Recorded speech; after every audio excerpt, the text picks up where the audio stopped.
Buonasera a tutti, abbassiamo un po' il volume forse. Benissimo. Benvenuti a questa seconda serata qui al Dinamo Orsi di Inquadra l'autore. Inquadra l'autore sono serate che noi come associazione Inquadra di Conegliano, un'associazione fotografica per chi non ci conosce, organizziamo periodicamente. Quest'anno abbiamo già avuto ospite qui 2 o 3 mesi fa Pierpaolo Mittica, sempre nell'ambito del fotogiornalismo. Questa sera abbiamo la fortuna di avere qui con noi Gabriele Michalizzi, un altro fotografo, fotoreporter di guerra, direi, per andare un po' più nel preciso. Prima di cominciare la serata, 2 parole. Comincio con ringraziare tutti voi, perché immagino che affrontare il maltempo di stasera, che mi hanno detto abbastanza impegnativo, insomma, credo che magari stare a casa al caldo tranquilli forse era una tentazione forte. Qualcuno sicuramente ha ceduto, però vi vedo belli numerosi, quindi vi ringrazio tanto. Procedo con i ringraziamenti, chiamerei qui il consigliere comunale Manzalini, che è qui in veste di rappresentanza dell'amministrazione comunale, che ringraziamo perché è sempre al nostro fianco per quel che riguarda le nostre iniziative, ed è grazie a loro, insomma, se possiamo fare anche queste serate qua, insomma. Grazie, buonasera. Per me è un onore e un piacere essere qui questa sera e rappresentare l'amministrazione comunale di Conegliano. Vi porto appunto i saluti del nostro sindaco Fabio Chies, e sull'invito che abbiamo ricevuto, che Fabio ha ricevuto, c'è scritto il presidente Andrea Mellini e tutti i soci ringraziano l'amministrazione per il sostegno. In realtà siamo noi che ringraziamo l'associazione Inquadra, e estendo a tutte le associazioni che si occupano di divulgazione e di diffusione della cultura nel nostro territorio. Per fortuna sono tante. Vedete, chi segue le vicende di Conegliano e del territorio si starà rendendo conto che è un territorio che sta crescendo silenziosamente, perché siamo ritornati finalmente ad essere una città anche appetibile per gli investitori. Ci sarà modo di mettere mani sulle aree dismesse, di rigenerarle. Quindi è un terreno fertile, e il terreno è fertile se c'è cultura, quindi questo è il motivo per cui noi sosteniamo questo tipo di iniziative. Chiudo, vorrei, buonasera, rivolgere una parola a Gabriele, e a titolo personale, a titolo anche, immagino, dell'amministrazione che rappresento, ma mi auguro anche di tutti voi. Credo che tutti dovremmo provare un senso di ringraziamento e di riconoscenza alle persone come Gabriele e chi come lui mettono a rischio anche la propria stessa vita durante il loro lavoro per regalarci la verità. Ecco, chiuso. Grazie mille. Ancora 2 parole veloci prima di cominciare. Intanto continuo con i ringraziamenti, invece di farli alla fine li faccio all'inizio, così poi siete liberi. I nostri sostenitori, che come amministrazione comunale sono quelli che ci aiutano a realizzare queste serate e tutte le nostre iniziative. Un altro grazie a tutti i volontari di Inquadra, che anche loro rendono possibile con il lavoro e con la passione queste cose. Vi ricordo che se volete avere informazioni su quello che facciamo, se volete iscrivervi all'associazione fuori, potete lasciare il vostro indirizzo di posta elettronica per essere poi contattati e inseriti nella newsletter con le nostre iniziative. E c'è anche una cassettina, non so se l'avete vista entrando, anche quella ci aiuta a portare avanti tutte queste cose qua, insomma. Bene, ho parlato anche troppo. 2 parole di numero su Gabriele, tanto poi abbiamo tutta la serata tra Gabriele e Filippo per sviscerare il suo operato. Fotografo, fotoreporter di guerra, direi che lo focalizziamo molto bene, non solo, ma questo, diciamo, forse la sua attività principale, attivo da più di 20 anni mi pare, o 20 anni circa, sul campo anche di battaglia, oserei dire proprio il termine corretto. Recente fresco vincitore del premio Lino, un premio di giornalismo a settembre mi pare, vinto, quindi una persona che oltre a ormai avere una certa esperienza sul campo è anche una persona che ha sviluppato un suo modo di vedere, un suo modo di proporre le cose, che vede quando va in queste situazioni e che questa sera ci racconterà. Questo è un altro pregio, secondo me, al di là delle fotografie, in presa diretta, quello che vede lui sul campo senza filtri rispetto a quello che magari può essere quella che è l'informazione generale. Ecco. Basta, ve l'ho inquadrato un attimo, abbiamo adesso tutta la serata con lui, per cui io chiudo qui, buona serata e ci sentiamo dopo.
In Hamamalil, providing fires in support of the Iraqi forces who are fighting to liberate Mosul from ISIS.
Uno.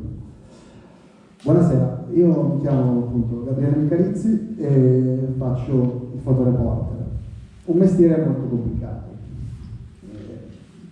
un mestiere difficile, a tratti anche anacronistico per certi versi. Quando io vengo da periferia di Milano, sono nato lì a Cascina d'Oppa, davanti all'Arcione, quindi proprio editore, ho visto costruire quel palazzo. E non sapevo e non avrei mai immaginato che un giorno avrei lavorato anche per quell'editore.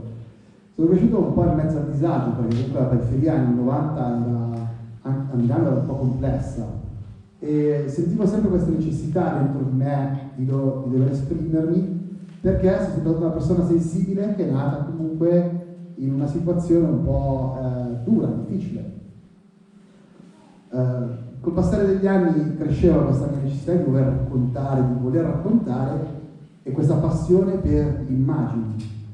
Non sono mai stato uno bravo a parlare, sono stata una persona che effettivamente cercava di esprimersi attraverso le immagini, il disegno. Ho cominciato facendo i graffiti, quindi ero uno di quei criminali che effettivamente andava di notte a fare i treni, a fare le metropolitane. Però di quello non mi piaceva perché, che cosa? Che quello che facevi veniva cancellato, portato via, partivano i treni, non lo vedevi più. Quindi ho questa necessità di storicizzare in realtà quello che facevo. Allora sono passato a fare i tatuaggi. Ho incominciato a tatuare perché invece rimangono.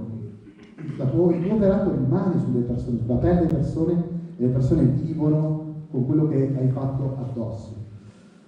Quindi cercavo questa storicizzazione, poi col tempo io ho frequentato il liceo artistico e ho capito, parlando con il mio professore, che il segno ti insegna, cioè quando tu disegni, guardi un oggetto in un'altra maniera, incominci a chiederti effettivamente come la luce colpisce l'oggetto, come la riflette, guardi la texture di quell'oggetto, guardi come effettivamente, come dare anche come creare l'effetto del tessuto. E lì effettivamente ho capito che non ero pronto a raccontare attraverso il disegno, perché per la mia personalità era molto difficile star seduto, sono una persona fumantina, bisogna legarla alla sedia molto spesso. E quindi entro in camera oscura al liceo, non sapevo niente di fotografia e vedo questo processo alchemico, vedo questo foglio di carta da cui spunta questa fotografia. E io sono innamorato di questa atmosfera un po' quasi da sottomarino russo, guerra, Ottobre Rosso, mi ricordava il film. E la fotografia fittava perfettamente con la mia personalità, ovvero movimento, stare dentro le situazioni, trovare il modo di entrare nella situazione, in un secondo congelare un'immagine e poi effettivamente lavorare il processo creativo, scegliere le foto e stampare. Perché parlo di stampa? Perché la fotografia sta vivendo una grande crisi da molti anni e soprattutto adesso, perché la fotografia è stampata, la sua identità. Nel momento in cui diventa digitale perde di identità. Quindi la fotografia digitale non è più fotografia, è qualcos'altro. Questo noi non l'abbiamo ancora ben capito. Però effettivamente ho scelto la fotografia perché appunto rispecchiava il modo di essere.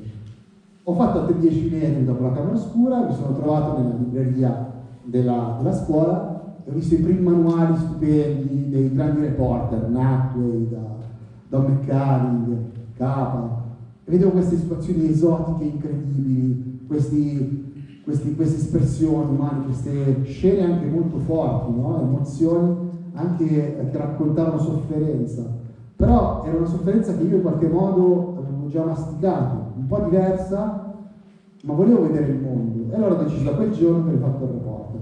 Quindi da lì è incominciata la mia carriera. Ovviamente non è semplice incominciare a fare questo mestiere, non ci sono delle scuole vere e proprie dove tu effettivamente vai. Allora ho cercato il modo, cercavo di trovare fotografi da cui andare, mi interessavo. Però alla fine, come tutte le cose, come ho sempre fatto, io mi sono buttato, sono andato in Afghanistan nel 2008, la prima volta, così, con l'esercito italiano, con l'esercito francese, non sapevo nulla davvero nulla della situazione geopolitica, però era l'unico modo, era provare a farlo, per capire, per vedere, per sentire.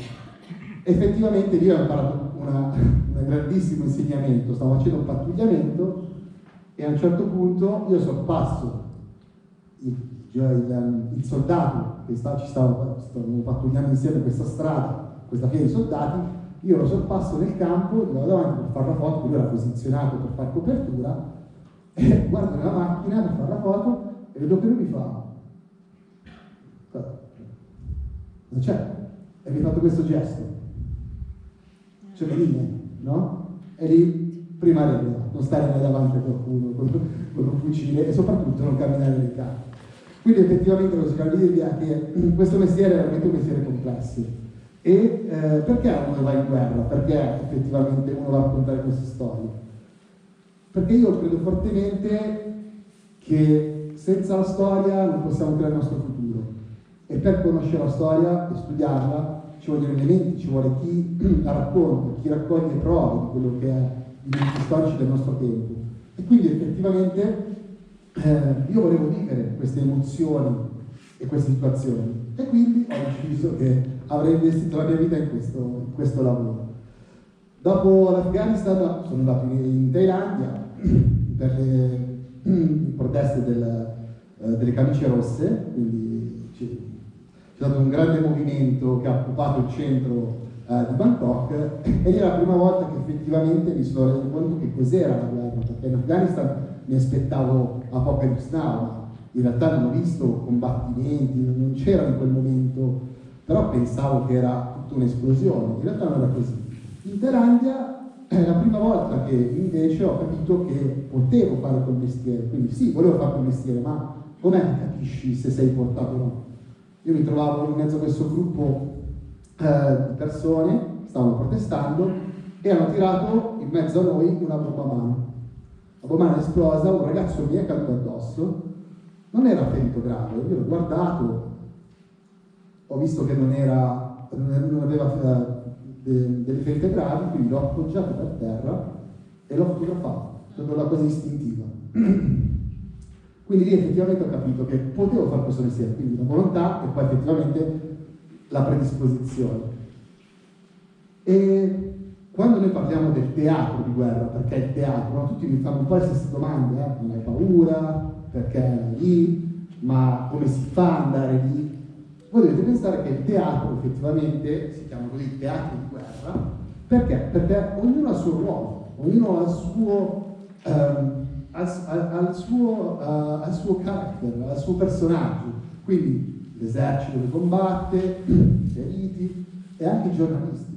Quindi noi siamo tollerati in quella scena perché ne facciamo parte.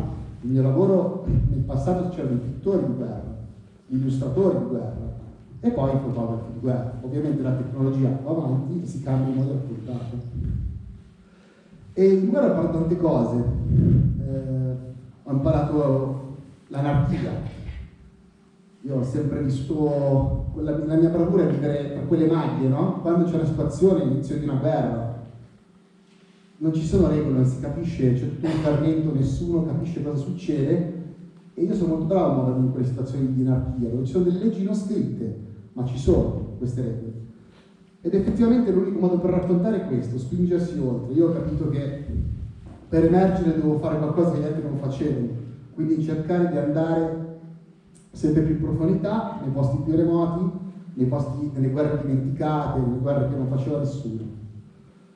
E da lì quindi la guerra ha incominciato a far parte della mia vita, le persone in guerra hanno cominciato a fare parte della mia vita, e ho conosciuto un sacco di giornalisti che mi hanno insegnato che cos'è la geopolitica, capire perché, come anticipare una storia, come funziona, come entrare nelle situazioni. Quindi cominciando ad andare in questi territori effettivamente mi ci sono trovato, e per quanto sia brutta la guerra a me ha insegnato delle cose strane, ad esempio che le persone quando sono in una situazione di estrema difficoltà diventano molto solidari tra di loro.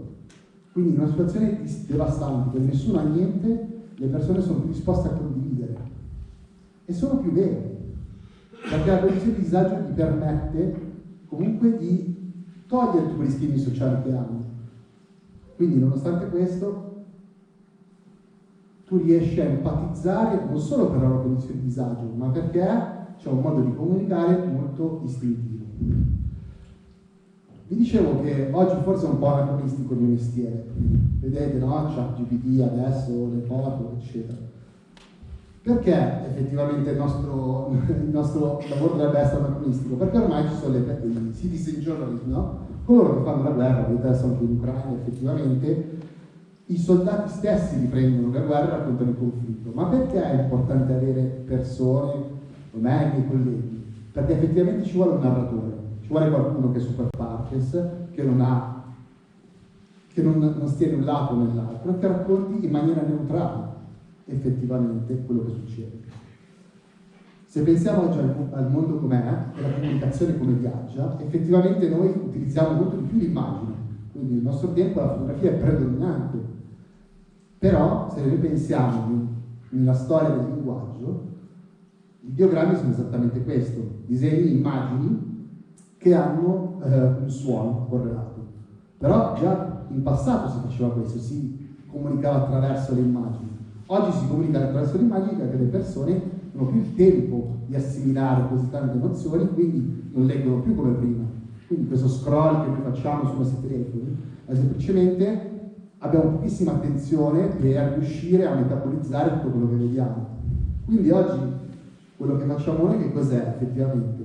È lasciare delle basi per quello che sarà il futuro. E tutto questo tempo passato a raccontare queste storie di disagio, queste storie di morte, di devastazione, ha solo un unico scopo: dare gli elementi per non ripetere gli stessi errori.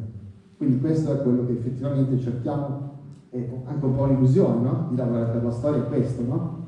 Cercare di dare un futuro migliore, che sembra quasi una di quelle frasi fatte, no? Noi come facciamo effettivamente a creare un futuro migliore? Dobbiamo imparare i nostri errori, tutto qui. Chiudo dicendo questo. Adesso vi farò vedere le fotografie, vi parlerò dei lavori e avremo un dialogo. Però effettivamente stiamo vivendo questa guerra in Ucraina e abbiamo visto quanto la guerra ha impattato la nostra vita. Perché le guerre precedenti, l'Afghanistan, la Libia, l'Iraq, non hanno influito così tanto?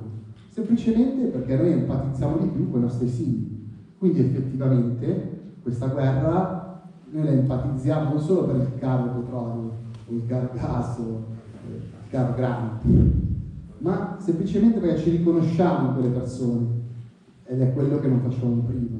Ma effettivamente oggi siamo in mezzo a una crisi globale e questo è solo l'inizio di quello che succederà in futuro, perché effettivamente la triste verità è che le guerre si fanno per interesse. Quindi io non sono qua a raccontarvi un lieto fine, vi racconto solo e vi posso raccontare da dentro effettivamente quello che è una guerra, quello che è un conflitto e il perché.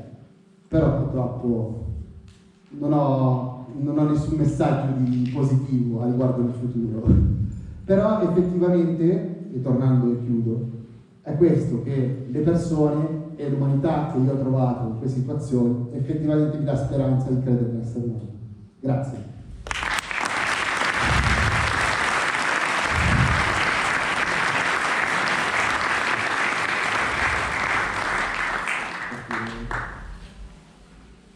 Eccoci. Allora, partiamo dall'Ucraina, visto che è un argomento caldo e l'hai tirato fuori. Aiutaci un po' a capire dall'inizio, cioè quando e come scegli dove andare, cioè una volta che hai deciso la destinazione, anche come fai a scegliere il fronte a cui affrontare. Sì. Allora, come vi dicevo, la geopolitica, il mio mestiere è proprio su questo, capire e anticipare le situazioni. La guerra d'Ucraina è iniziata nel 2014 e a me è molto cara perché ci sono dei miei migliori amici, io faccio parte di un collettivo che si chiama Cesura e Andy Rochelli è stato ucciso appunto nel 2014 dopo aver seguito Maidan, quindi le rivoluzioni nelle piazze, poi è diventata guerra civile, quindi è cominciata effettivamente la situazione che ancora oggi va avanti e lì è ucciso questo mio collega, che era per me un fratello. Nel 2000, dopo questo episodio, c'è stato un lungo processo, perché è stata trovata una persona che effettivamente si trovava lì quel giorno, è stato ucciso un soldato volontario in Ucraina, eccetera. Praticamente uno dei motivi perché io sono andato dall'altra parte è proprio questo, ovvero io ero blacklist per il governo ucraino. Quindi quando ho cominciato a vedere quei movimenti, io ero già stato in Ucraina, sono tutti due lati. Prima nel 2014 si poteva andare da una parte e dall'altra, quindi potevi prima lavorare con gli ucraini e poi con i filorussi, cosa che solitamente non si riesce a fare nelle guerre. Invece nel 2014 si faceva.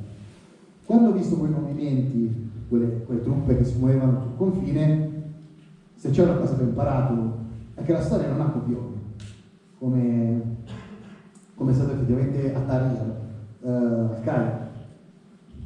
nel 2011. No, Mubarak non cadrà mai, e invece è caduto. Quindi quando ho cominciato a vedere, oppure le elezioni di Trump, no, vincerà Clinton, non vincerà mai Trump, ha vinto Trump. Quindi effettivamente la storia non ha copioni e vado dove andare. Quando effettivamente ho cominciato a capire questa cosa, sono andato direttamente e infatti sono arrivato prima della guerra. Esatto, cioè anche la tua ricerca di identificare dei posti caldi in cui hai quella sensazione che sta per succedere qualcosa, no? Sì, sicuramente facendo un po' di analisi della situazione sul campo, perché comunque attraverso anche contatti, persone che erano lì. Però quando chiamavo giù appunto a Donetsk, che avevo dei contatti, però no, qua tutto normalissimo, i sushi sono aperti, tutti per strada, comunque ti racconto che è una situazione un po' paradossale, un po' strana, che in guerra capita spesso. C'è una città dove tu senti bombardamenti, però le persone fanno vita normale. Ogni tanto cade un mortaio in mezzo alla strada. Sì, come Kiev che dicevano che... Esatto. Quindi è un po' assurda come situazione, un po' difficile da spiegare se non la vivi. E quando siamo arrivati il 17 di febbraio, io e Luca Stani, il mio collega, la situazione era la solita, bombardamenti, sottofondo, comunque si sentiva che era attivo il fronte. Dopo 2 giorni hanno chiuso la frontiera e dopo neanche 5 giorni è stata dichiarata l'operazione speciale, per chiamarla da tutti, e da lì è partita la guerra. Quindi eravamo nel posto giusto al momento giusto. Ma per assurdo questa guerra è fatta di propaganda da tutti e 2 i lati, quindi ed è una delle prime guerre che mi ha sconvolto questa cosa, perché ogni guerra segna un periodo, ovvero il Kosovo è stata l'ultima guerra, io ero troppo piccolo, però il Kosovo era l'ultima guerra senza internet, no, pre-internet. Poi c'è stata Iraq è stata la prima guerra live, dove c'erano quelle immagini live. Poi c'è stata Tahrir, che è stata invece la prima guerra dei social, comunque si cominciava, girava tantissime immagini sul web. E questa guerra qua, ancora di più con la vendita della nazione mass media, ma questo problema del web ovviamente è il problema che tutti gestiscono la propaganda in una certa maniera. Mi sarà capitato di seguire dei canali Telegram che o sono da una parte o dall'altra, non hanno nessun obiettivo. Quindi una cosa è stata molto difficile, ad esempio per me, che io ero da quella parte lì, quindi io ero dei cattivi. Pubblicare quei giornali all'inizio, le televisioni, comunque c'era un diktat mediatico, diciamo, una direzione editoriale da seguire, molto chiara. Ed effettivamente essere un giornalista neutrale in quella situazione lì è stato difficile, perché... Ma si riesce a essere neutrali in quella situazione? Cioè una volta che arrivi lì, cioè il risultato immagino che cambi in base anche al fronte in cui sei, no? Come... Cioè, essere nella parte del buono, del cattivo, nel rappresentare quella storia per poi venderla in un certo senso. Certo, io sarei andato con l'ISIS se potevo, avrei voluto vedere il dark side, il lato oscuro delle persone. Non si poteva andare, perché ovviamente non era fattibile, no? Ma che rapporto hanno i combattenti con te? Come si rivolgono a te? Tu chi sei per loro?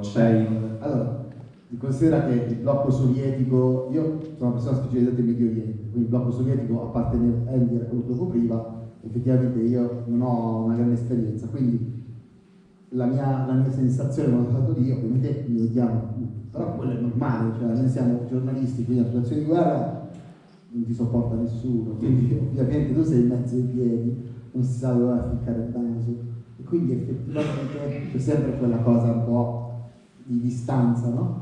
Però in particolar modo lì noi eravamo gli unici due occidentali, quando tutto il mondo occidentale ovviamente era pro-ucraino, Esatto. e noi eravamo ovviamente, siete delle spie, cosa siete, lo state facendo qua, dici la verità, eccetera, eccetera.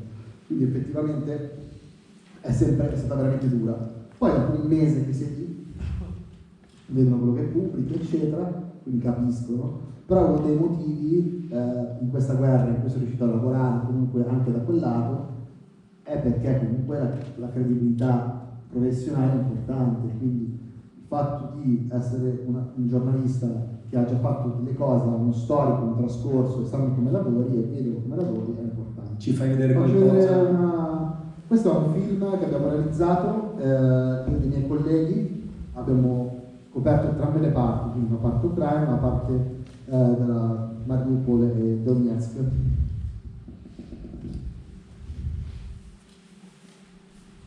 Volume.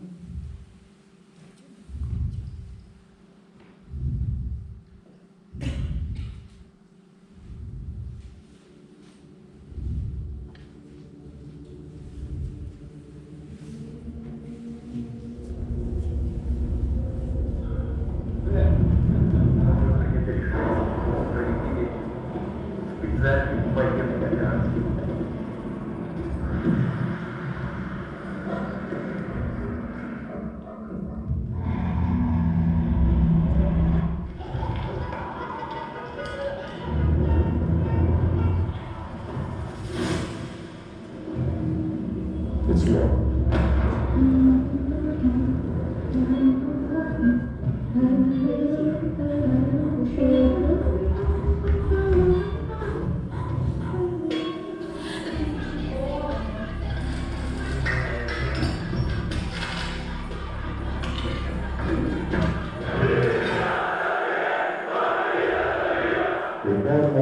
Реформа Майдан, Movement of Ultras Dynamo Kyiv is Лугова. Now this is freedom. I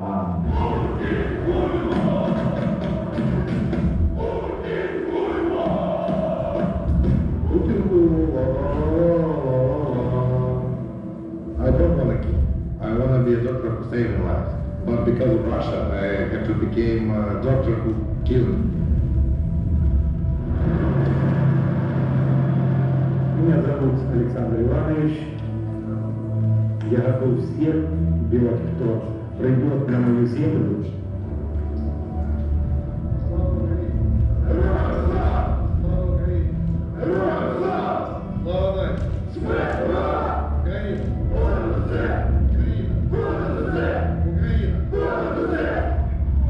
Смотрите, как сделано. Это для укропа. Un soldato mi chiede, ma quelli ci stanno uccidendo, dobbiamo amare anche loro? E io guardo e dico, sì.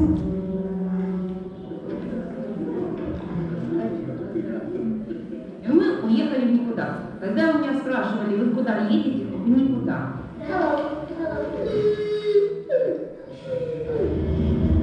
La fede non è una cosa che trovi così facilmente e che perdi così facilmente.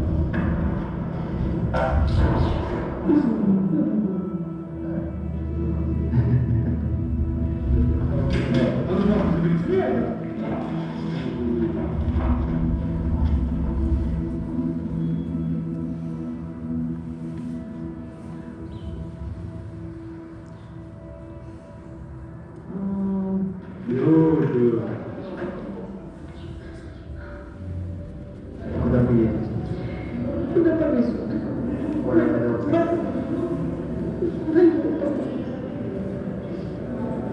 А у вас есть кто-то там? Я не бездумно. Привет.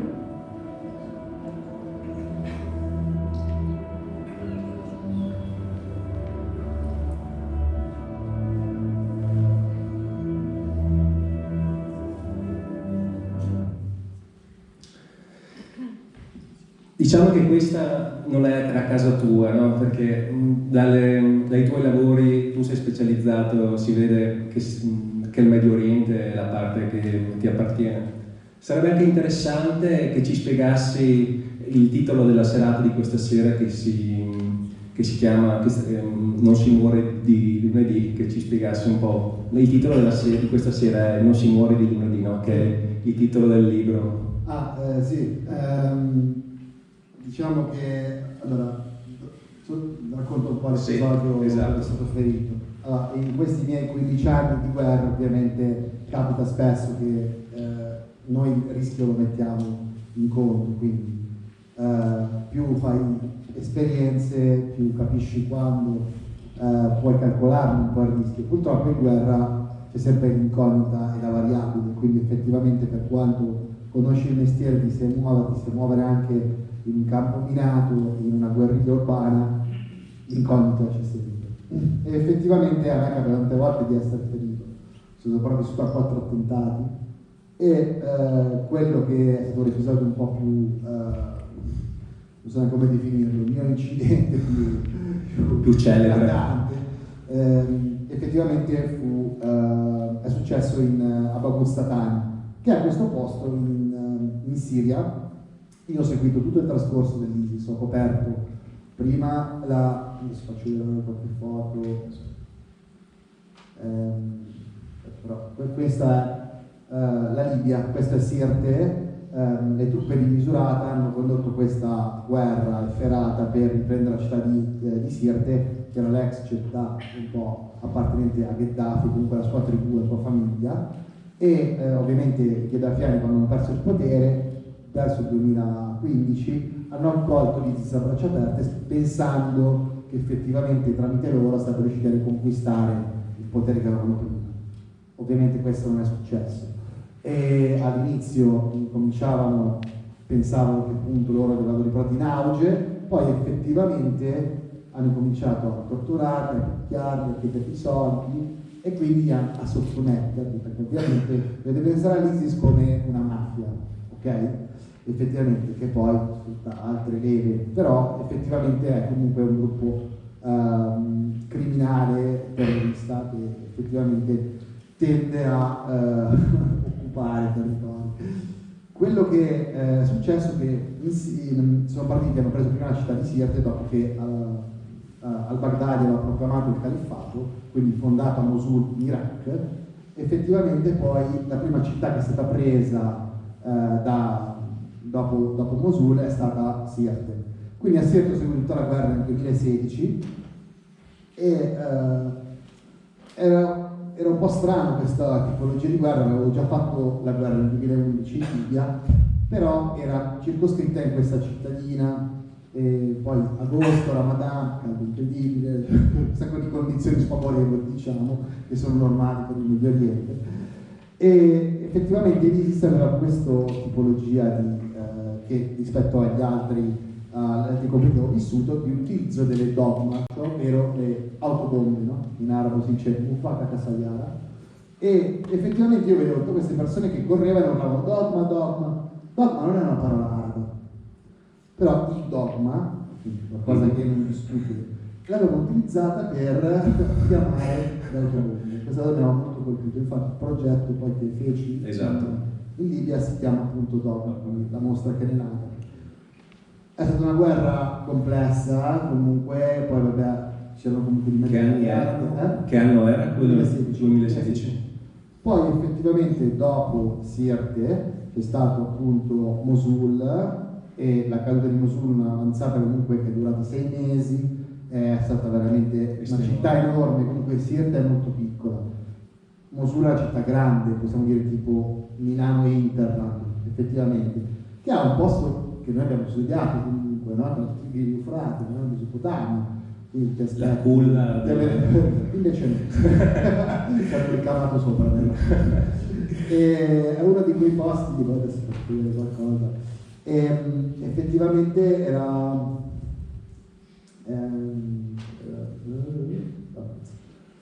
questo era e quindi vi dicevo Mosul e poi Raqqa, quindi finisce Raqqa, quindi prima perdono Mosul, prima Perdona Sirte, poi Mosul, poi Raqqa, quindi le 3 città grandi del califfato cadono e rimaneva questo piccolo, meraviglioso villaggetto che si chiamava Baghdad. Io volevo vedere la fine dell'ISIS, quindi per me era importantissimo perché l'ho sentita dall'inizio e volevo vedere, volevo esserci. Effettivamente riusciamo ad arrivare in questa zona molto complessa, perché comunque era veramente un luogo dimenticato da Dio, come direbbe qualcuno, e purtroppo mi è successo questo, appunto, questo fatto. Una mattina mi avvicino al fronte perché stavo dormendo in un blindato quella mattina, mi sveglio che sento che arrivano bombardamenti, arrivano gradi, eccetera. Guardo i miei colleghi da CNN, va via tutti, rimane solo Gabriel, che è un altro cameraman da CNN, e ovviamente vediamo questo manipolo di soldati che avanzano, e allora gli chiedo effettivamente cosa vuoi fare, andiamo avanti, sì andiamo avanti, io conosco il colonnello, il comandante che c'è in front line, andiamo avanti, quindi cominciamo a camminare, pian piano che andavamo avanti su questa strada, comunque il territorio di guerra è sempre uguale, tutto devastato, qualsiasi cosa per terra, non puoi toccare niente per terra perché tutto può esplodere, nel senso che sono tanti gli ordini esplosi, le trappole, eccetera, eccetera. Effettivamente arriviamo poi verso la fine estrema, quindi la front line, e a un certo punto vediamo finalmente questo comandante Baghdad. Tra di noi avevamo sul pianone, passavano i colpi, ma è una cosa che succede sempre, colpi sopra, però ci stavamo veramente camminando da soli in mezzo al nulla. Finalmente vediamo questa casa, ci avviciniamo e vediamo il comandante, lo salutiamo, arriviamo in questa base, che è stata una casa a 2 piani col tetto aperto, quindi ovviamente come se fosse un piano rialzato, quindi farmi vedere il piano, esatto. Ci combattono, saliamo su questo tetto e neanche il tempo di salutarci, perché comunque quando sei in una situazione del genere devi sempre chiedere il permesso al comandante, ovviamente al comandante curdo, però per avere il permesso di fotografare quello che sta succedendo, perché magari ci sono cose che non vogliono far vedere o comunque cose che non possono far vedere, perché tu fai vedere magari delle posizioni, delle situazioni, le pubblichi e poi le bombardano, quindi vengono colpite. Quindi effettivamente gli chiediamo il permesso, lui prende la mano, mi porta davanti al cornicione, mi fa guarda, e a 60-70 metri c'era la bandiera dell'ISIS. È veramente vicino, non so come dirvi, però si sentivano. Era veramente una cosa che mi è capitato tante volte di essere molto vicino, no? Avevi fatto vedere prima quel video iniziale, era Mosul, io seguivo il mio collega Fausto Miroslavo, e praticamente quello è un documentario che ho girato per Netflix su lui. E praticamente noi siamo rimasti intrappolati e ci trovavamo le bombe a mano. La prima volta che è successo in Thailandia, poi per tutti i conflitti non mi è mai capitato che tirassero bombe a mano, perché era una città molto breve, 20 metri. Era una cosa che... Braccio. Sì, no, li vedevi, capito? Quindi ci avevano accerchiato, eravamo finiti. Poi fortunatamente siamo riusciti a scappare, a gestire la situazione. Ma lì il fatto che tu abbia scritto press non cambia niente. Vabbè, lì c'è scritto colpisci, ma molto più che la morte di un giornalista ucciso che un soldato ucciso iracheno, ovviamente. Quindi c'è anche una sorta di ranking di quello che fai, di popolarità di tutte le tue azioni, no? In guerra comunque ci sono queste tipologie di situazioni.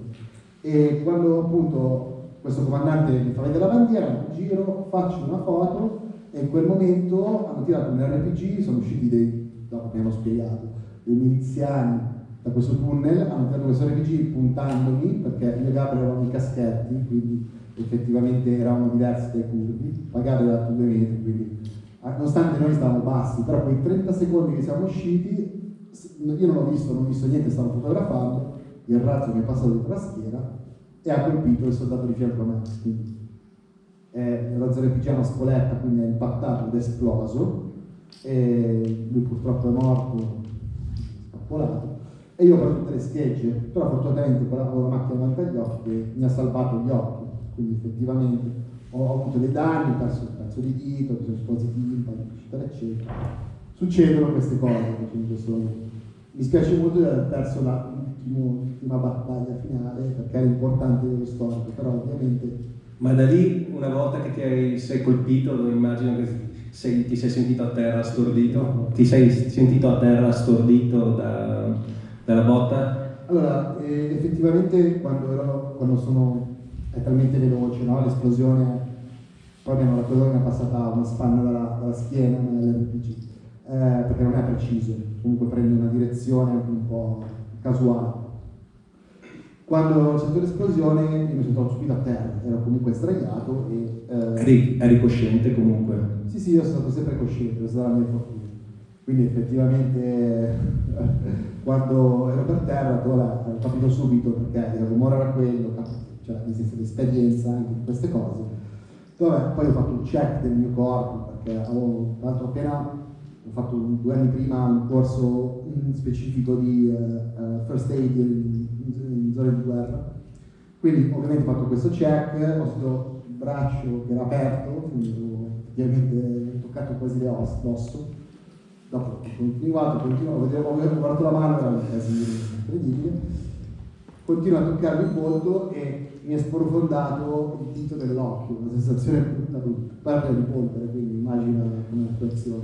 E ho detto vabbè, ho finito qua. Poi per un fotografo la mano destra e l'occhio, sì, diciamo che servono... L'occhio destro non vedo un decimo adesso, invece l'occhio sinistro vedo 9 decimi. Sì, era molto traumatico, però alla fine io ero convinto, perché mi hanno messo le bende, pensavo di essere cieco. E quindi ti hanno portato loro poi su un ospedale militare? No, sì, da lì poi mi hanno portato prima dalle forze speciali che mi hanno medicato, ho chiesto di chiudermi la ferita con un tourniquet, che è una specie di ghiaccio emostatico, con un tournichetto che giri per comprimere. E poi gli faccio al soldato che era inglese, ho sentito, non vedevo perché avevo ormai la vista piena di sangue, gli faccio, ma i miei occhi come sono? Scusate la parola, sono tutti e 2 fottuti. E lui, silenzio, mi hanno detto in inglese, sì. Ah, bene. E poi al momento lì ha messo le bende e io pensavo di essere cieco. Però poi effettivamente sono trasportato, prima in una base, poi nell'altra, poi sono stato via del cane che parlava, un dottore americano ha detto guarda che abbiamo stabilizzato, eccetera, eccetera, adesso decidiamo dove portarti, cioè se ti lasciamo qui da loro che ti curano qua in Siria, oppure ti portiamo in Iraq, non so, all'Horror 3, cioè sulla base, un ospedale c'è un ospedale. E non me lo chiedi pure, ma c'è una procedura, io ho capito benissimo la procedura, perché ovviamente devo vedere chi sei in maniera approfondita, diciamo. Esatto. Poi ognuno ci sente in paradiso, però comunque grazie a Dio mi hanno portato lì e sono stato operato e mi hanno salvato l'occhio, quindi effettivamente facendo quell'operazione sul campo mi hanno cucito l'occhio con il laser e mi hanno salvato l'occhio.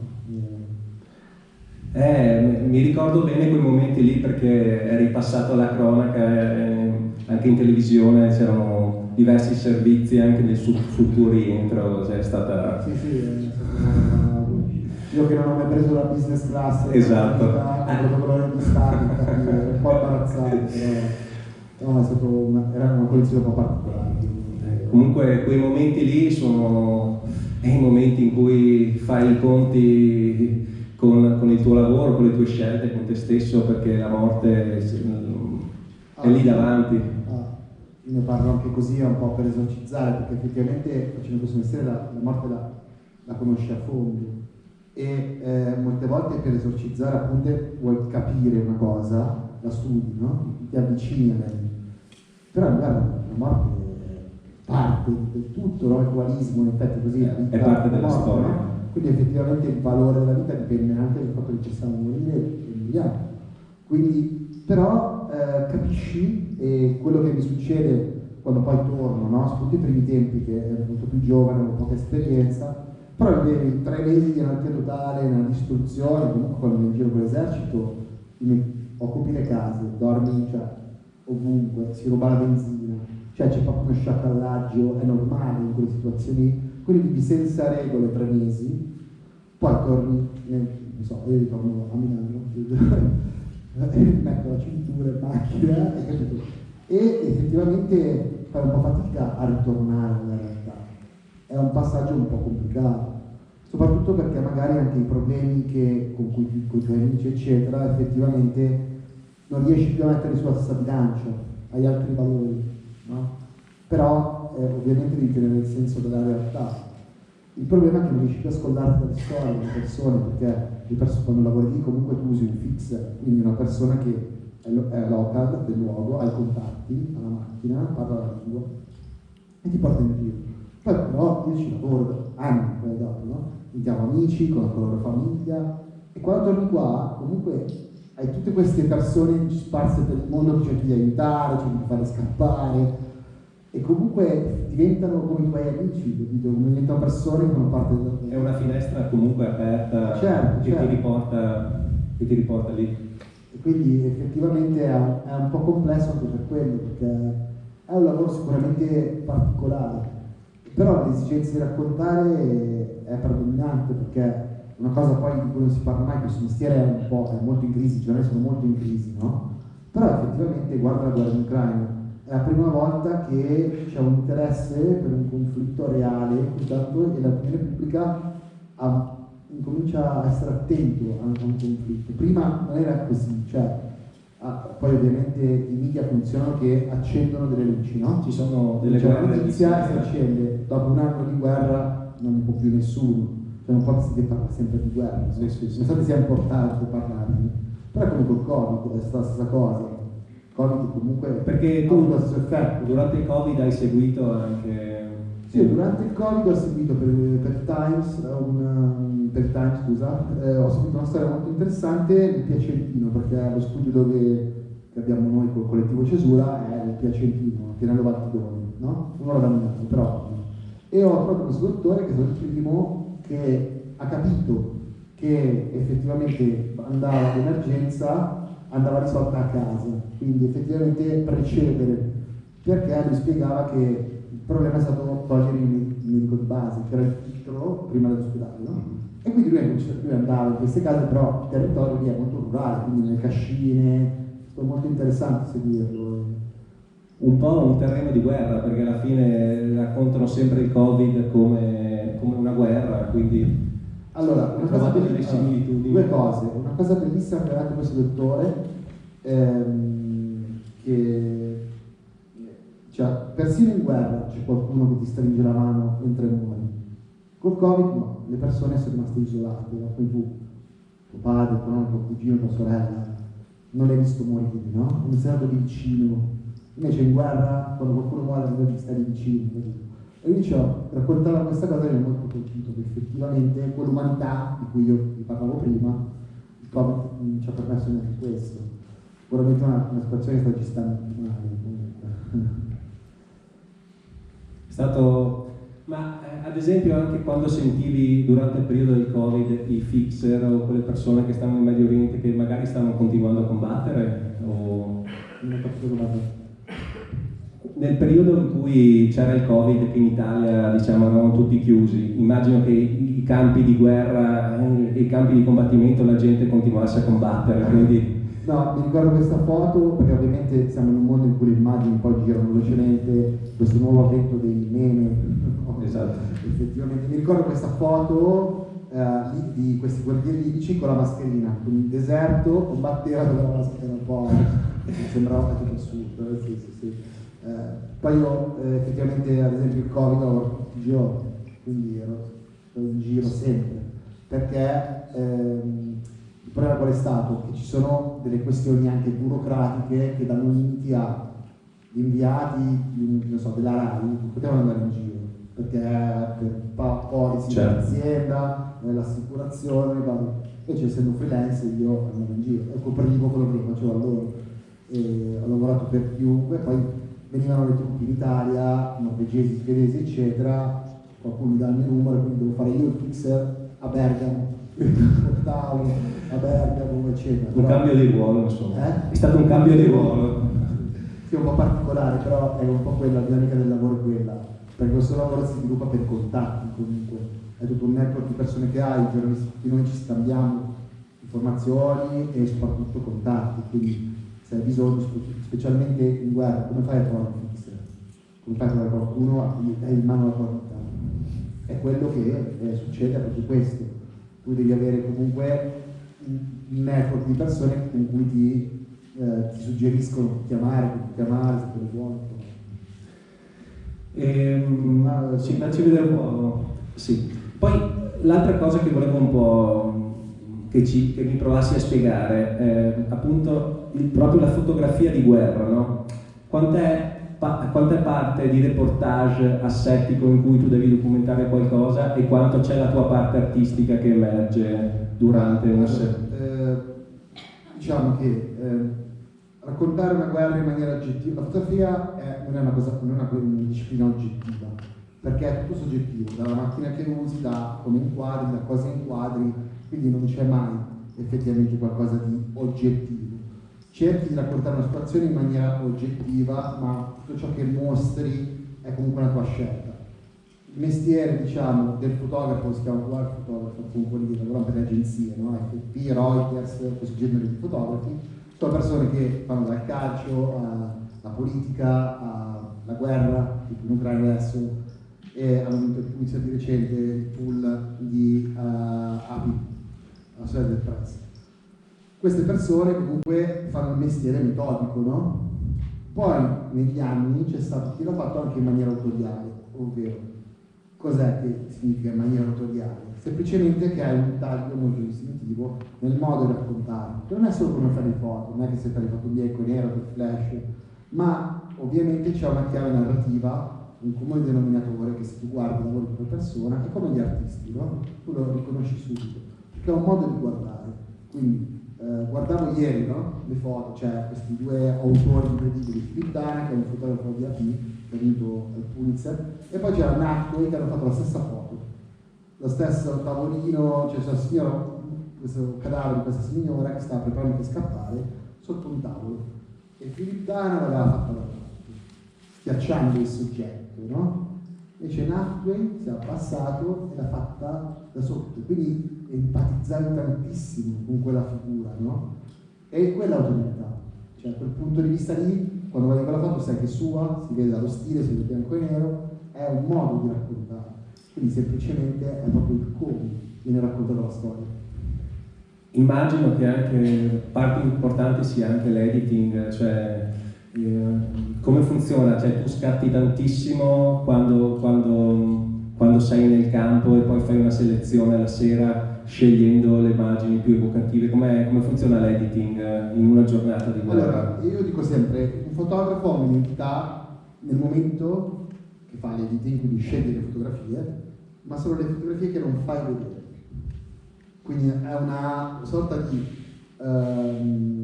identità per negazioni, ovvero quando noi scegliamo le fotografie è quello il momento dove tu hai un'autorialità. E quando sono ovviamente in zona di conflitto avete visto molti video, io faccio sia foto che video in quelle situazioni. La sera torni a casa, dove bivacco qualsiasi, editi le foto molto velocemente, scegli una decina, una quindicina di foto, fai il video della giornata, 1 minuto e mezzo, 2 per i giornali, spedisci. Ogni foto ovviamente ha una stadie, per il video scrivi uno script, quindi un minimo quello che è successo, dove, le inquadrature, cosa hanno, che contenuto hanno, e poi mandi il giornale e televisione. Questo è il process tutti i giorni. E lì l'ho fatto l'ultimo per l'Ucraina, 3 mesi così, tutti i giorni, quello. E a livello di artista non trovo gli artisti. Sì, cioè immagino che in mezzo alla polvere, in mezzo a questi posti, mettersi a tirare fuori un portatile e fare l'editing e cercare la connessione a internet, anche usato hotspot con i telefoni, è sempre facile.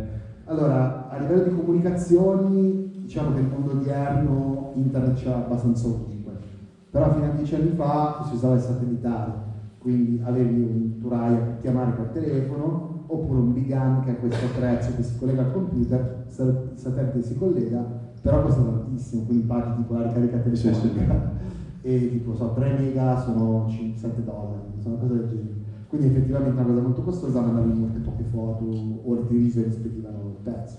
Quindi la comunicazione è un po' particolare. Ad esempio a Kobane, quando ero a Kobane, avevo una tessera turca che è sul confine, quindi avevo una tessera turca, quindi andavo sul tetto, avevo legato l'iPhone col cavolo, avevo lasciato scendere e mandavo con lo spot turco dalla Siria, capito? Ti ingegni, comunque è un problem solving continuo questo mestiere. Ma quindi sei tu direttamente da lì che mandi ai telegiornali o? Sì, certo. Ah, ok.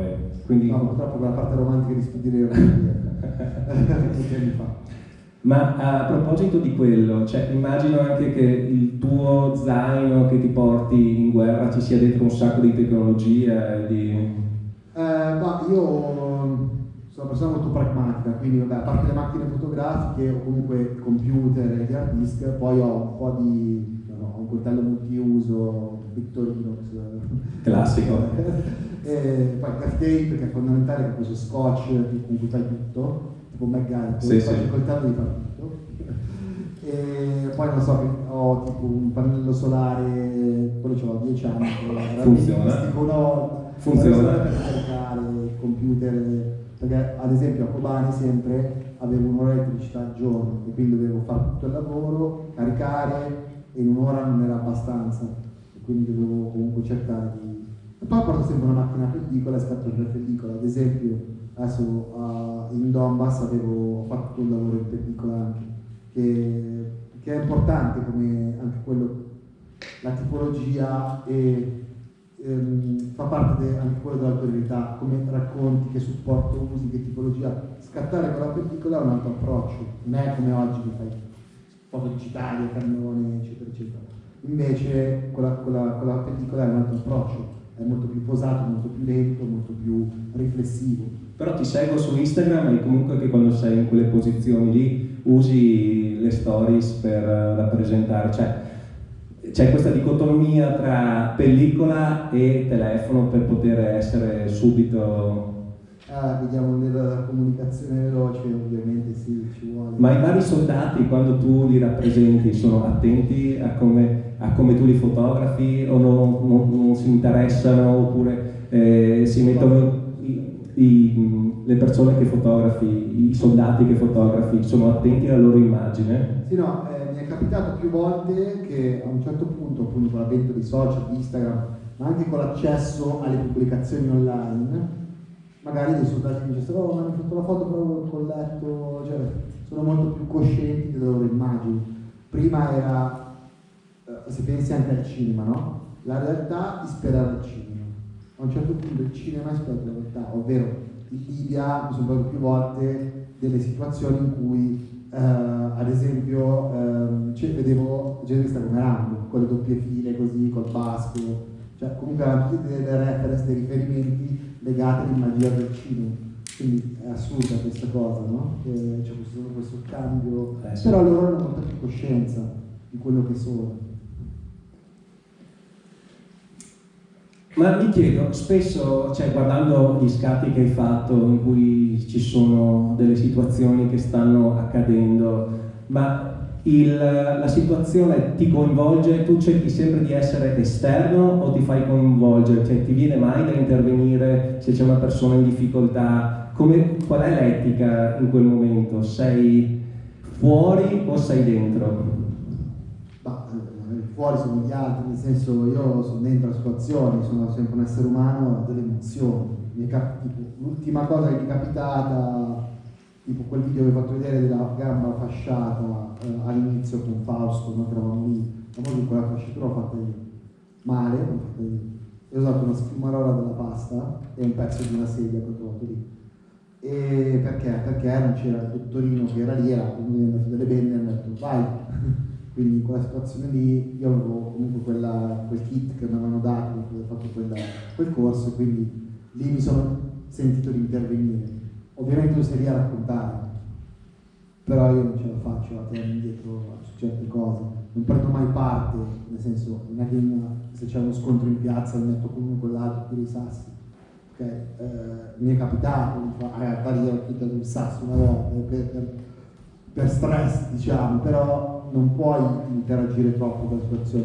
Poi quando si tratta di salvare magari qualcuno, di aiutarlo, quello sì. E ti sei mai trovato davanti a delle situazioni in cui hai detto ti è sembrato troppo quello che stavi vedendo e non ti sei sentito di rappresentarlo e non l'hai fatta quella foto? Sì, no, quello che mi è sembrato troppo, sì, una delle cose che mi è sembrato troppo, che abbia mai vissuto, ma quello era a Gaza, queste cose. Scusate, anche io faccio delle immagini crude, ma è giusto che facciamo vedere anche quello che è la realtà. Questa è una foto fatta a Gaza nel 2014, questa è una di quelle situazioni in cui a me capita spesso quando sei nella guerra. La guerra è molto fotogenica, ha molte situazioni in cui le cose succedono davanti a te, quindi il pathos eccetera succede tutto davanti ai tuoi occhi, qui tu devi solo cliccare molte volte, ovviamente essere lì è il lavoro. Ci sono delle volte in cui vivi delle emozioni, delle situazioni in cui pensi che tutto è reale, tu stai vedendo qualcosa di surreale. Queste situazioni, ragazzi, ci chiamano durante un bombardamento, c'è un ceasefire, quindi c'è stato il fuoco e abbiamo accesso alla front line, che è impossibile a Gaza, perché Israele bombarda dall'alto e Hamas combatte da sottoterra e tunnel eccetera, e tu non puoi andare né con uno né con gli altri, quindi non vedi solo le conseguenze. C'è questo stop, andiamo verso il fronte, perché la Croce Rossa doveva recuperare dei corpi che erano per strada, ce n'erano troppi da 3 giorni, quindi hanno chiesto il permesso, hanno lasciato andare, hanno stoppato tutto, poi arriva qualche colpo ovviamente, però hanno dato possibilità di fare questa cosa.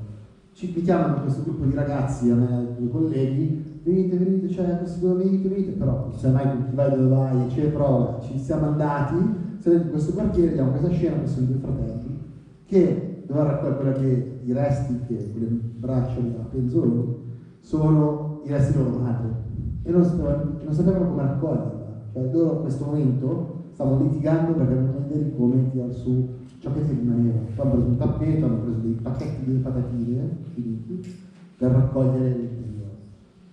E questo, dopo che vedi una cosa così, cosa puoi pensare del mondo, no? Cioè, se ti poni, pensi che succedono veramente queste cose, no?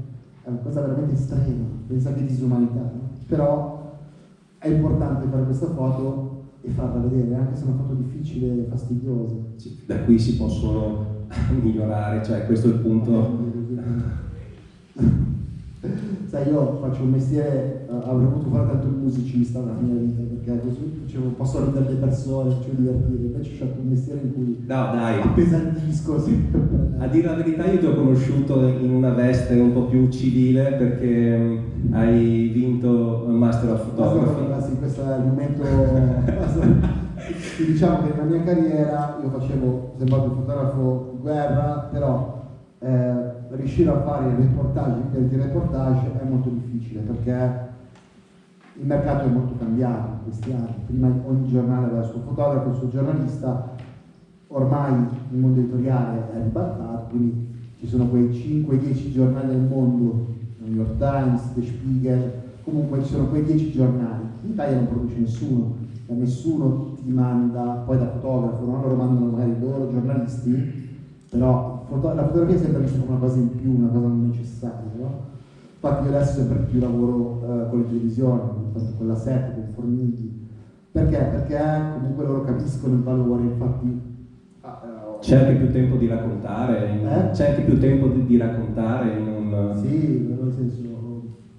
Però torniamo alla questione. Quindi, in tutto questo tempo succede questa cosa. Dopo il 2013, più o meno, sì, comunque si lavoricchia così, però dopo, prima che cominciasse il fenomeno ISIS, dopo le rivoluzioni arabe c'è stato un po' di stop, no? Quindi non si lavorava tantissimo quel fronte di guerre, perché comunque ci sono degli eventi storici che succedono con una cadenza, 5-10 anni, poi le grandi guerre, se pensi all'ISIS che era 2016-2017, poi 2025, sono passati 5 anni, prima le rivoluzioni arabe, quindi erano già passati 5 anni nel 2011, quindi effettivamente c'è una ciclicità degli eventi della storia. Ok? Poi ci sono le guerre di serie A e di serie B, cioè ci sono le guerre africane che sono la serie C2 delle guerre. Che sono lì da decenni. Dico come interesse da parte dei media. Certo. Perché ci sono persone che lavorano, ci sono persone sul campo che continuano a seguire gli uffici, ci sono persone, le agenzie che le seguono, però effettivamente non trovano spazio nei giornali. Cioè se voi pensate qual è la guerra che stava descritta, quindi forse l'Iraq era una guerra che stava descritta così tanto come l'Ucraina. E quindi anche la tipologia di guerra, il territorio, Sud America, no? Sono guerre che magari, o comunque rivoluzioni che 2, 3 giorni, 4, poi dopo spariscono dai giornali, vengono declassate. L'Ucraina invece è un topic che comunque, perché è un sistema sistema, anche il media si sistema. Ed effettivamente dopo che c'è stato questo stop, io volevo fare questo progetto sulla Libia, su forze di misurata, tutto un progetto che volevo fare in Libia, però mi servivano i soldi, no? Partecipo al Carmignac e arrivo secondo. Il Carmignac è una fondazione che dà questo premio di 50.000 euro. E purtroppo sono arrivato secondo, quindi la tristezza. Secondo è peggio che arrivare non ti davano 25. E niente, ha vinto un fotografo che poi era una Silvia Contreras a cui hanno ritirato anche il Pulitzer perché taroccava le foto, no? Il broclone, copiava le cose, no? E niente, delusione totale. E io ho bisogno di soldi comunque effettivamente, perché per finanziare una cosa del genere un giornale non manderebbe mai un mese a fare un progetto in Libia, è una cosa pericolosissima, costosissima, e quindi devo trovare il modo di riuscirlo a fare. Anche questa è un po' una selezione naturale del modo di lavorare.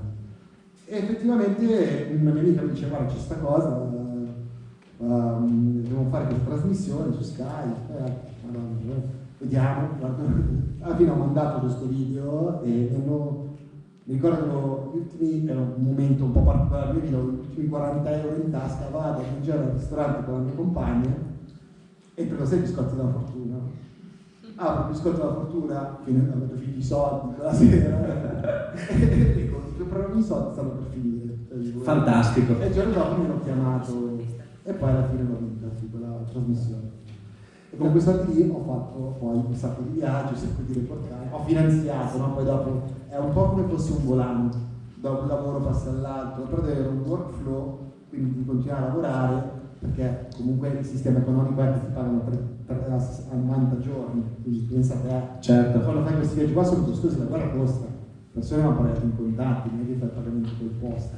Il fixer, non puoi pagare 90 giorni il fixer. No, il fixer costa, è tutto un giro di soldi, comunque in guerra tutto ciò che è decuplicato il prezzo, quindi da chi ti porta in giro, affittare una macchina, il cibo, comunque c'è il mercato nero, cambi soldi in nero, è tutto così, e tu devi andare in giro con 5-10 mila euro in contanti. Sì, mi faceva ridere pensarti che qualche mese prima eri in mezzo a un teatro di guerra e poi eri dentro il teatro lì a Cinecittà Roma, credo che fosse, cioè, era un po' un vedere un pesce fuor d'acqua a volte. In realtà no, perché sai, io che sono andato a fare il mio fratello, faccio il benzinaio, nel senso che faccio il fotografo e mi chiedono di fare le fotografie, quindi è sempre campo semantico uguale.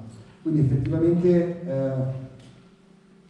siamo in un mondo in cui il self-promoting è purtroppo necessario, ovvero come tutti gli ambienti, come guardiamo gli chef, no? Adesso tutto è personaggio, perché c'è un'esigenza, tu devi essere per forza qualcosa, ok? Io faccio il fotografo, non faccio le dirette, non ho mai fatto Anchor, me l'hanno chiesto tutti di farlo, quando ero a Maripol, tutti mi chiamavano per fare dirette, però devono imparare le immagini, ok? Si deve vedere quello, non puoi essere da cattiva avanti una situazione secondo me, a meno che lo fai di lavoro. Io invece creo immagini, ok? Quindi effettivamente nell'epoca in cui siamo hai bisogno anche di questa cosa, di raccontare il tuo lavoro. E quando poi è successa questa cosa di Master Photography, cos'era la cosa bella? Tu quando vedi Masterchef non è che assaggi il piatto, io le fotografie le vedi, quindi certo. C'era una cosa propedeutica in cui io credo nella popolarità del pop della fotografia, credo nel fatto che siamo in un tempo in cui è bello condividere e fare cultura sulla fotografia, c'è un modo di fotografare, c'è un'idea, c'è una storia, c'è l'arte dietro, c'è il pensiero, quindi era qualcosa di positivo e di divulgativo, quindi ho fatto anche per quello, altre condizioni. E l'hai vinta? Sì. È bello che c'era un bonifico a 150.000 euro. E se abbiamo delle domande dal pubblico?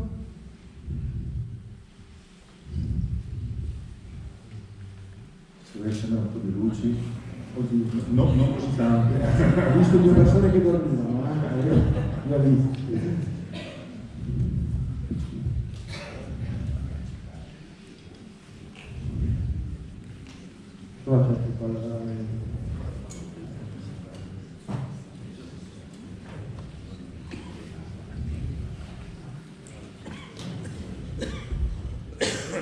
Buonasera, ho visto il primo video che c'era praticamente un grafico temporale come su tipo 8.17.02, come avete le partenze cadenzate a livello di secondi per potervi spostare e fare le cose. Guarda, io ho un problema orecchi che mi hanno costruito i timpani, quindi non sento, scusate, ho bisogno adesso di...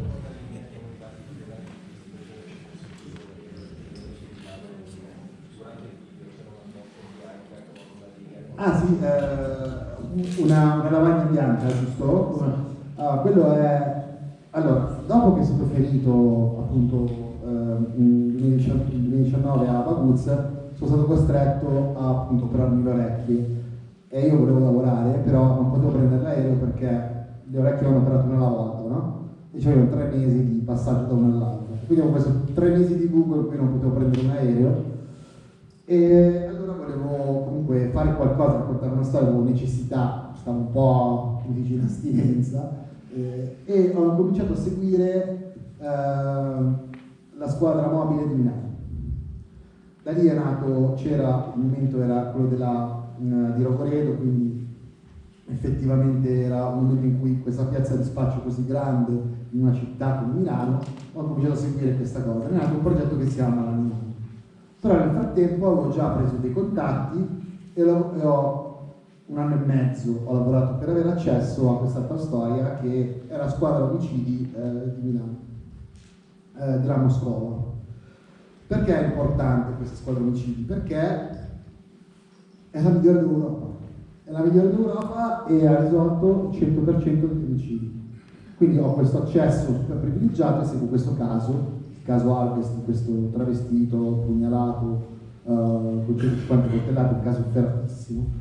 Però ho la possibilità di entrare un po' in questo mondo poliziottesco, adesso ve lo faccio vedere, quindi cosa potete trovare. Però la foto a cui ti riferisci tu è praticamente quella è la timeline, ovvero quello lì è un modo che è stato sviluppato negli Stati Uniti perché uno di loro ha fatto questo stage al reparto Homicide Squad del Bronx, quindi in America, a New York. Uno di loro ha fatto questo corso e viene creata questa timeline dove tutti gli eventi vengono messi in fila, perché aiuta l'indagine poi a capire, a connettere e a fissare nel tempo effettivamente quello che succede. E le prime 48 ore per un omicidio sono fondamentali, perché sono quelle in cui devi fare delle cose che poi non puoi più recuperare. Telecamere, pedinamento virtuale si chiama, poi raccogliere, stoppare, ad esempio, non so come si chiama qua, l'ATAC, la pattumiera, no? Raccolta della pattumiera, perché devi fermare i cestini per vedere se è stato messo qualcosa, eccetera. Quindi ho seguito questo caso molto interessante, quella foto a cui ti riferivi tu, era questa timeline che raccontava e scandiva gli eventi dell'omicidio. Adesso cerco le foto intanto. C'è un'altra domanda nel frattempo?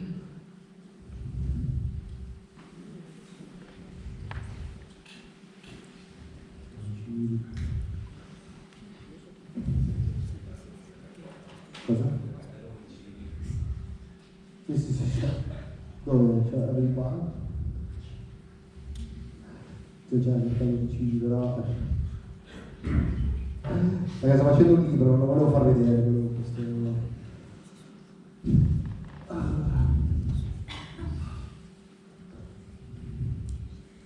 Questo è l'omicidio appunto e la storia, queste sono 10 foto, questa è una foto un po' cruda però sono davanti.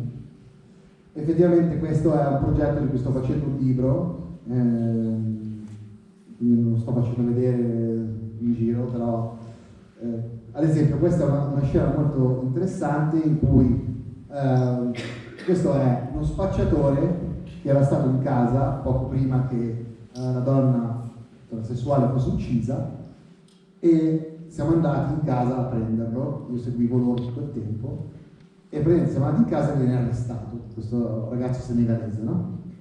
E lui spacciava cocaina e questo momento è molto, molto particolare perché lui diceva allora noi sappiamo che tu spacci, non ce ne frega niente, andiamo oltre, no? Lui diceva no ma come no? Allora noi sappiamo che tu spacci, non ce ne frega niente, siamo interessati ad altro, tu conosci questa donna? No, ma io non la terza volta poi ha fatto vedere la foto, ma tu la conosci questa? Ieri sera era a casa sua e lui era scioccato, infatti quel momento lì ha visto questa cosa fortissima effettivamente. E poi c'è vedi questo vetro, questo qua è il vetro che è stato messo per il Covid, perché era il periodo del Covid, quindi effettivamente c'era questa struttura che li separava, cosa. Perché è un elemento che ti faccio notare? Perché contestualizza il periodo storico.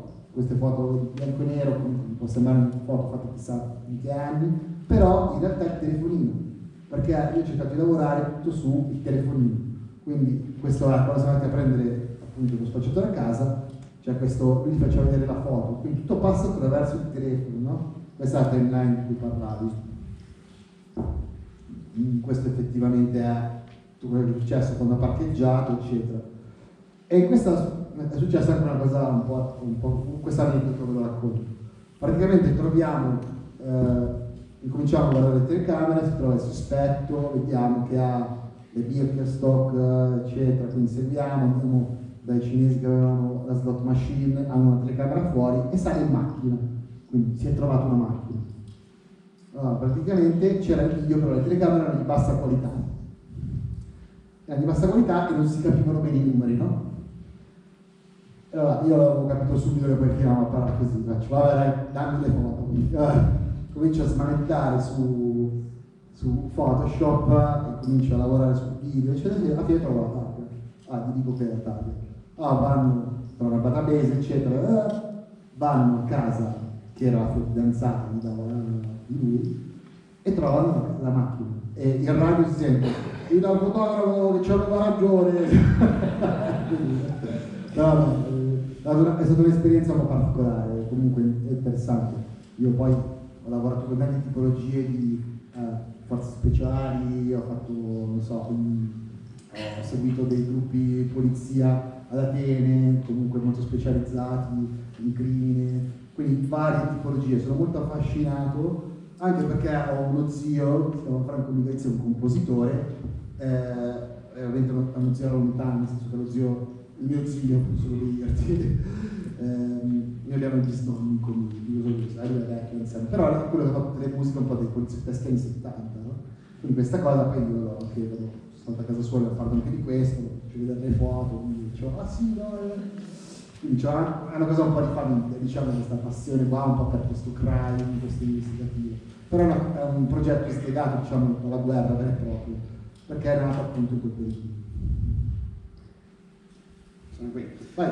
Io avrei due domande, una riferita al sito internet tuo, perché ho guardato le storie che hai messo partendo da quelle all'inizio fino ad arrivare all'ultima, e c'è un primo filone che arriva fino a Gaza dove i progetti sono pubblicati in foto in bianco e nero, poi i progetti successivi sono in foto a colori, e la prima domanda era, vorrei capire se c'è una motivazione, se c'è stato un cambio di visuale, se magari con le foto a colori per qualche motivo sei riuscito a rappresentare meglio la realtà, se ti dava il senso, cioè, il perché di una scelta, del perché inizialmente le foto sono in bianco e nero e poi sei passato al colore, o se è una cosa casuale.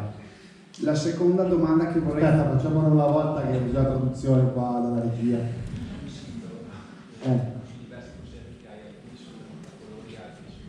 Sì, una connessione. Sì. Diciamo che effettivamente un progetto quando nasce ha un'identità, quindi ovviamente scegli se la tipologia è colore bianco e nero, quello dipende, no? Da cosa stai facendo. Quando di solito lavoro maggior parte in colore e il bianco e nero faccio la mia parte autoriale. Poi ci sono dei progetti che nascono così, tipo questo su Gli Sbirri, perché loro si chiamano così, però questa cosa che è nata con loro ovviamente era fortemente bianco e nero, è una mia scelta stilistica, però io sono un fotografo bianco e nero, però intanto sono anche attratto dal colore. Ad esempio il Donbass è uno di quei territori che il colore è già molto identitario, molto desaturato, questa steppa infinita, tutto piatto, la neve, comunque ha tutto una sua identità, no? Quindi effettivamente è una questione di sensibilità rispetto al progetto, deve esserci un po' di coerenza di linguaggio, ok? Se fai la Libia in bianco e nero è più difficoltoso, però te lo spiego così, cambio un po' e cerco di essere un po' più divertente. Quando ho fatto un progetto, questa qua è stata una considerazione, ovvero ho fatto questo progetto per Lamborghini e mi hanno detto a un certo punto: che macchina vuoi? Io dovevo fare un Lamborghini per 3 giorni, che poi è una settimana, che poi sono diventati 9 giorni, però non lo diciamo nessuno.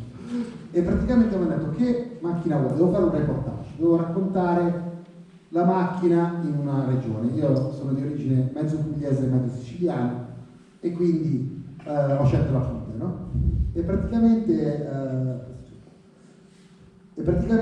mi dicono: che macchina vuoi? E io ho fatto esattamente questo ragionamento che sto cercando di spiegare a te.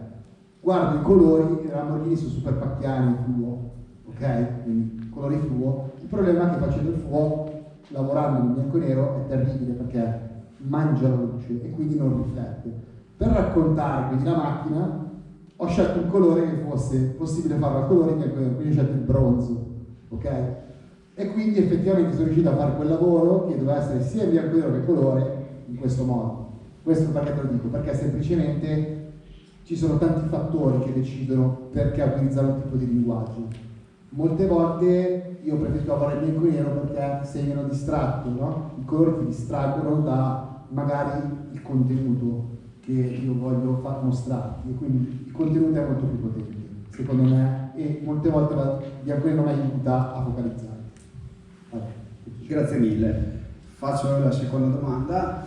Se dovessi andare in una zona di guerra qualsiasi come quelle che hai mostrato, se potessi scegliere solamente un obiettivo da portare via, qual è l'obiettivo imprescindibile che porteresti via con te?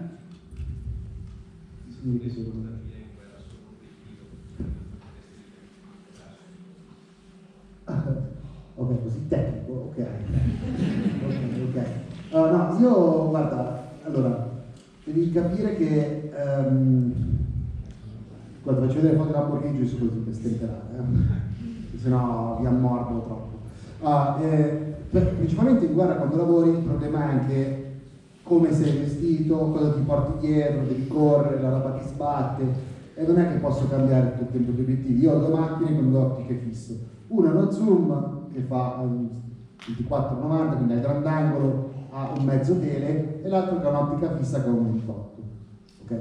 Quindi questi sono 2 lenti, quindi uno per le foto da vicino e uno per le foto da vicino e da lontano, perché tu non è che ti puoi sempre muovere, cioè, quando c'è una sparatoria, quando sei nascosto, le cose succedono sempre perfettamente davanti e quindi hai la possibilità di fotografare anche lontano, quindi per quello bisogna sempre avere uno zoom. Se tu pensi alla foto storica, quello di Piazza Tiananmen del cinese che è davanti con le borse della spesa davanti lì, c'erano 3 fotografi per fare quella foto, 2 avevano un teleobiettivo, l'altro non ce l'aveva, quindi effettivamente quindi bisogna avere il materiale giusto per raccontare le cose giuste. Bene, il nostro tempo sta praticamente per finire, quindi se avete un'ultimissima domanda, guardiamo da qua, solo perché è più vicino abbiamo pochissimo tempo. Ciao, domanda sulla copertura appunto del conflitto in Ucraina. Il fatto di essere stato dalla parte russa assolutamente una cosa abbastanza rara. Quindi sei uno dei pochi che sei riuscito a fotografare il lato russo del conflitto e hai detto che è stato un problema all'inizio il fatto che l'Europa di fatto ha sposato una parte, è inutile nascondersi, anche dal punto di vista della copertura mediatica ha scelto da che parte stare. Dal punto di vista delle fotografie, quindi tu come fotografo, nel inviare le fotografie ai giornali, che tipo di risposta hai ricevuto? Era apertamente no, non pubblicheremo i tuoi scatti perché mostrano un certo lato, oppure hai potuto avere un dialogo? Qual è stata la tua sensazione in questo? Quindi secondo te come è stato affrontato il racconto del conflitto in Ucraina? Cioè avremmo potuto essere più aperti nel racconto?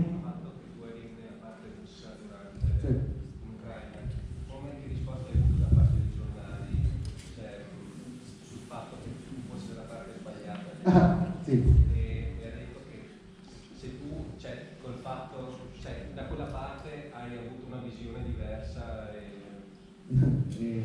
Allora, sì, due risposte. All'inizio mi ha chiamato un noto giornale, magazine italiano, internazionale, e mi ha chiesto delle foto di profughi che scappavano perché stavano iniziando la guerra. Gli mando le foto, fa, ma questi però non sono ucraini, certo che sono ucraini, però non sono ucraini, no? E purtroppo era un po' così, nel senso che all'inizio c'era una forte per pubblicare quelle foto lì, perché ovviamente essendoci un invasore, c'era un invaso, c'è anche un modo, c'era purtroppo una linea editoriale che i nostri governi hanno scelto, no? Quindi dovete capire che la propaganda esiste e c'è da sempre. E quando si dice una linea politica, no? Quella doveva essere, noi supportiamo l'Ucraina, gli ucraini sono i buoni, i russi sono i cattivi, no? Va bene, però effettivamente in un conflitto tu devi raccontare tutte le parti, no? Quindi devi raccontare la storia da tutti quei lati, è come una situazione in cui senti le due persone coinvolte, no? Da una parte o dall'altra, però come fai a essere obiettivo se senti solo una parte? Quindi questo era il concetto. Ho avuto grossi rifiuti, anche i giornali molto importanti con cui io lavoro hanno rifiutato di pubblicare delle foto. Quando c'è stata la presa di Mariupol, ovviamente mi hanno chiamato tutti, perché ero un politico. Quindi effettivamente capisce com'è meschino questo sistema dell'informazione, no? Il fatto che sono riuscito a lavorare lì comunque in quel posto, quando sono andato all'ufficio a Donetsk, la prima cosa che gli ho detto è stata questa: io non sono qua a fare propaganda. Loro non è più, va bene, lo sappiamo, però non fare fake news. Okay.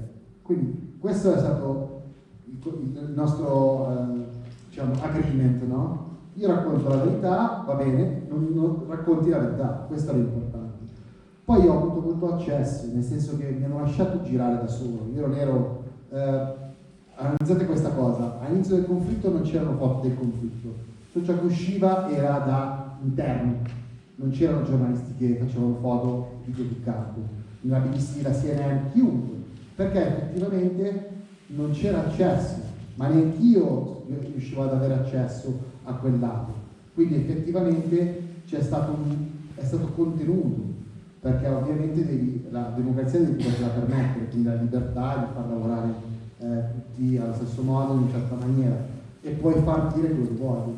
Però è la prima volta che in un conflitto che non sento neanche una storia negativa, ad esempio, sugli ucraini in questo momento. Io non dico che gli ucraini sono tutte persone, però di solito i grandi giornali raccontano come vanno veramente le cose, ed è impossibile che in una guerra non succeda nulla che non vada bene, no?